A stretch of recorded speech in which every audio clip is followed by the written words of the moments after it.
दोस्तों, क्या आपको पता है कि अगर आप चावल के खेत में मछलियों को छोड़ दें तो वहीं उस चावल की पैदावार 20 से 30% तक बढ़ सकती है। और आप फोन पे बात करते वक्त आखिर अपने हाथों को क्यों हिलाते हैं, और इस टेडी बियर खिलौने के पीछे की आखिर स्टोरी क्या है। अगर आप नहीं जानते तो इस वीडियो को आखिर तक जरूर देखिएगा, जिसमें इसी तरह के आपको हैरत अंगेज फैक्ट्स जानने को मिलेंगे। मेरा नाम है मोहसिन, आप देख रहे हैं फैक्ट 23। तो चलिए शुरू करते हैं। Fact number 10। ये बहुत मजे का फैक्ट है, ध्यान से सुनना। साल 1989 में बिल गेट्स अपनी ही कंपनी की सपोर्ट टीम में बैठे होते हैं, ऐसे ही चेक करने के लिए कि कैसा चल रहा है सब कुछ। तो उसी वक्त एक कस्टमर की कॉल आती है और बिल गेट्स उस कॉल का जवाब देने लगते हैं और उस बंदे का जो इश्यू होता है उसे भी सॉल्व कर देते हैं। अब कस्टमर्स को पता नहीं होता कि जिससे वो बात कर रहा है वो बिल गेट्स है। अच्छा, अब होता क्या है कि कुछ देर बाद वही बंदा दोबारा सपोर्ट टीम को कॉल करता है किसी इश्यू के लिए, और जब वो फोन पे मौजूद नुमाइंदे से बात करता है तो कहता है कि यार मेरी उस बंदे से बात करवाओ, मतलब विलियम किधर है, मेरी उससे बात करवाओ। वो बंदा बहुत यूजफुल था यार, मतलब ये कि बिल गेट्स ने उसे अपना नाम विलियम बताया था। तो कहने का मतलब ये है कि जो लोग इंटेलिजेंट, जीनियस और एक्स्ट्रा ऑर्डिनरी होते हैं वो अपने आप को आइडेंटिफाई करवा ही लेते हैं, चाहे वो किसी भी पोस्ट पर हो। उन्हें कोई भी इंसान परख सकता है। ये बहुत मोटिवेशनल फैक्ट है। वैसे भी एक मिसाल है कि जो लाल होता है वो कचरे में भी दिख ही जाता है। वैसे आप इससे एग्री करते हैं या नहीं, प्लीज मुझे कमेंट में जरूर बताना।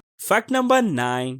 आपने बहुत बार मूवीज में देखा होगा, मूवीज में क्या बल्कि इसे एक्सपीरियंस भी किया होगा कि कोई भी काम करना हो तो उसे आप दो हिस्सों में तकसीम करते हैं, प्लान ए और प्लान बी। मतलब अगर प्लान ए कामयाब ना हुआ तो प्लान बी तो जरूर होगा। वो तो ठीक है, पर प्लान बी को अगर साइकोलॉजिकली देखा जाए तो वह हमारी एबिलिटी के ऊपर एक नेगेटिव इम्पैक्ट डालता है। वो इस तरह कि आपने प्लान बी सोचा क्योंकि आपको प्लान ए पे ज्यादा भरोसा नहीं है, तभी तो आपने प्लान बी सोचा। तो एक सर्वे के हिसाब से plan B can decrease your chances of success. अगर सोचें तो ये बात बहुत गहरी और बिल्कुल दुरुस्त है। तो इसलिए आप अपने प्लान ए को ही इतना स्ट्रॉन्ग बनाइए ताकि आपको प्लान बी को सोचने की नौबत ही ना आए। वैसे आप इस बात से एग्री करते हैं या नहीं, प्लीज मुझे जरूर बताइएगा। Fact number 8। क्या आपको पता है कि चावल के खेत में अगर मछलियों को छोड़ दिया जाए तो उसी खेत में चावल की पैदावार 20 से 30% तक बढ़ जाती है। और आप ये सुनकर हैरान हो जाएंगे कि पुराने अदवार में चाइना और इंडोनेशिया में इसी तरीके को इस्तेमाल किया जाता था, जिसे राइस फिश कल्चर के नाम से जाना जाता है। आप सभी को पता है कि चावल की फसल में बहुत सारे पानी की जरूरत होती है, तो ये मछलियाँ उसमें एक फर्टिलाइजर का काम करती हैं। जहाँ पर वो मछलियाँ खेत में मौजूद इंसेक्ट्स को खाकर पानी को साफ करती हैं,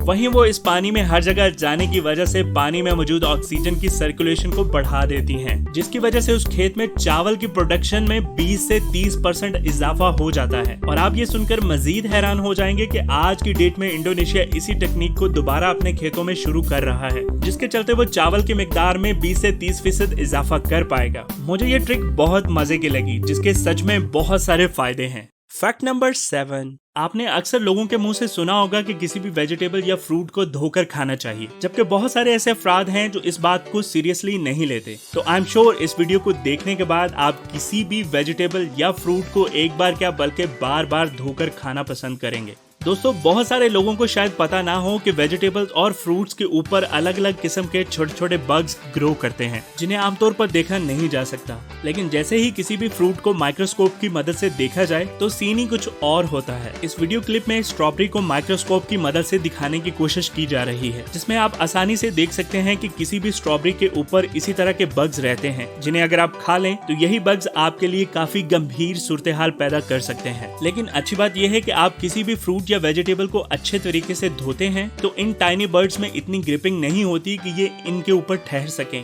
सो इसलिए लाजमी है कि जब भी आप फ्रूट या कोई वेजिटेबल खाएं तो प्लीज उसे एक बार जरूर धो लिया करें। Fact number 6। क्या आपने कभी नोट किया है कि हॉरर मूवीज में एक नॉर्मल सीन भी चल रहा हो तो हमें तब भी बहुत डर लग रहा होता है, और वहीं अगर बहुत ड्रावना सीन भी चल रहा हो तो हमें डर नहीं लगता। आखिर इसके पीछे की कहानी क्या है? दोस्तों, दरअसल किसी भी हॉरर मूवी को हॉरर बनाने वाली दो चीजें होती हैं। पहला स्क्रीन पे दिखाया जाने वाला हॉरर सीन और दूसरा उसके पीछे दिया गया साउंड। लेकिन बहुत सारे दोस्तों को पता ना हो शायद कि हॉलीवुड की हाई बजट मूवीज में एक खास किस्म की तीसरी चीज इस्तेमाल होती है, जिसे इंफ्रासाउंड कहा जाता है। इस इंफ्रासाउंड की फ्रिक्वेंसी हमारे सुनने की सेंस से काफी नीचे होती है, जिसके चलते ये साउंड कभी भी हमें सुनाई नहीं देता।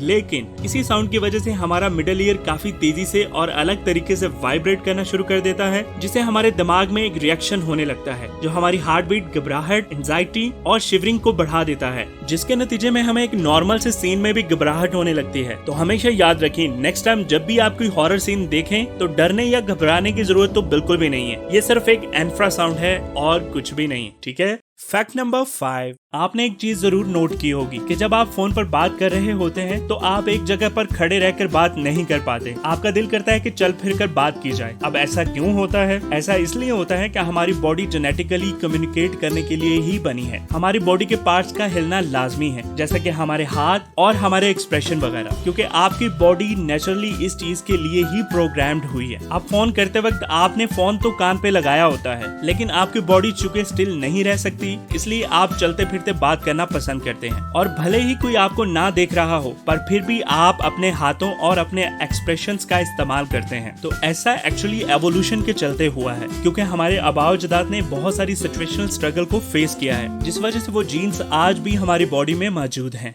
फैक्ट नंबर 4, एक परिंदे का पंख जिसे पाकिस्तानी रुपयों में तकरीबन 12 लाख में बेचा गया। अब ऐसा क्या था इस छोटे से पंख में? दरअसल ये पंख आहुया बर्ड का था, जो अब इस दुनिया में नहीं रहा, जिसको साल 2010 में एक न्यूजीलैंड की ऑक्शन में 12 लाख में बेचा गया था। तो यही वजह है कि ये पंख इतना महंगा बेचा गया, क्योंकि ये स्पीशीज अब कभी दुनिया में वापस नहीं आएगी और इसे दुनिया के सबसे ज्यादा एक्सपेंसिव पंख भी माना जाता है। फैक्ट नंबर 3, हमारे यहाँ नॉर्मली देखा गया है कि जब भी कोई आइसक्रीम बेचने वाला आता है तो उसने अपनी साइकिल या ट्रॉली के ऊपर एक खास किस्म का म्यूजिक लगाया होता है, जिससे सभी को पता चल जाता है कि आइसक्रीम वाला आ गया है। पर ताइवान में थोड़ा उल्ट है। वो यूं कि जब भी वहाँ पे कचरा उठाने वाली गाड़ी आती है जो एक म्यूजिक बजाती है, जिससे तमाम लोगों को पता चल जाता है कि कचरे वाली गाड़ी आ गई है और सब कूड़ा करकट वगैरह गाड़ी में डालना शुरू कर देते हैं। वैसे देखा जाए तो ये हमारे यहाँ भी होना ही चाहिए, ताकि लोगों को पता चल जाए और वो अपना कचरा वगैरह इस गाड़ी में फेंक सके, ताकि हमारा एनवायरनमेंट मजीद साफ हो सके। क्या कहते हैं आप? मुझे कमेंट में जरूर बताना।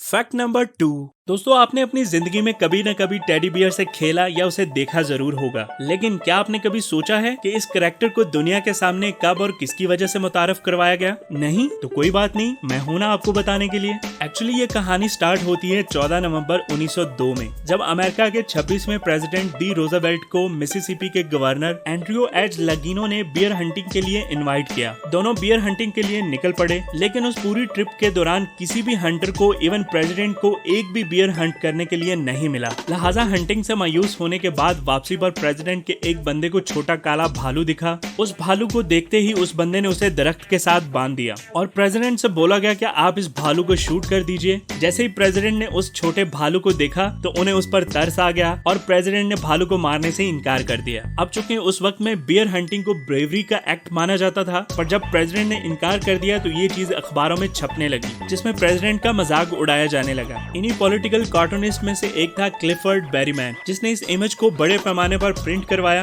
ताकि प्रेसिडेंट का मजाक उड़ाया जा सके। पर दूसरी तरफ ब्रुकलिन के टॉय मेकर मॉरिस मिस्टॉम को ये तस्वीर देखकर एक आइडिया आया। उसने प्रेसिडेंट की दरिया दिली से मुतासर होते हुए एक भालू की शेप का खिलौना बनाया, जिसमें उसने स्पंज का स्टफ भर दिया और उसे नाम दिया टेडीज बियर। और जब इस बात की खबर प्रेसिडेंट को दी गई, जिसपे वो इतने खुश हुए कि उन्होंने इसे फाइनली बनाने की इजाजत दी ताकि अगली जनरेशन को इन बियर से लगाव हो सके। तो यही टेडीज बियर साल 1902 में इस दुनिया के सामने लाया गया एक खिलौने के रूप में। जी हाँ, अब आपको पता चला कि ये कैसे और किसकी वजह से लाया गया दुनिया के सामने। अगला फैक्ट बताने से पहले अगर आपने मेरे चैनल को सब्सक्राइब नहीं किया तो प्लीज इसको सब्सक्राइब कर दीजिए और बेल आइकॉन भी प्रेस कर दीजिए, जिससे ये होगा कि आपको हर आने वाली वीडियो का नोटिफिकेशन सबसे पहले मिलेगा। Thank you.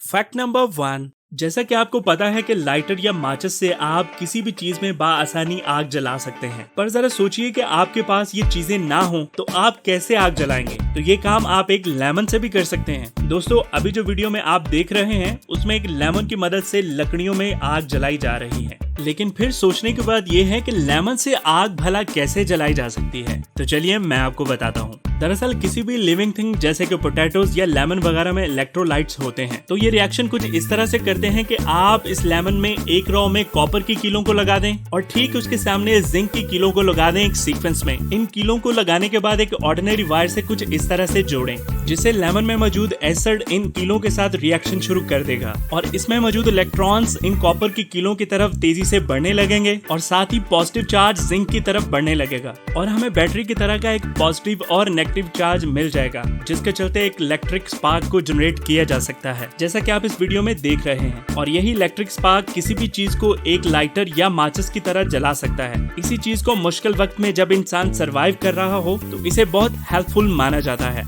इसी के साथ इस वीडियो का यहीं पे इख्तिताम करते हैं। आपसे इंशाल्लाह मुलाकात होगी नेक्स्ट वीडियो में। तब तक अपना बहुत ज्यादा ख्याल रखें। खुदा हाफिज।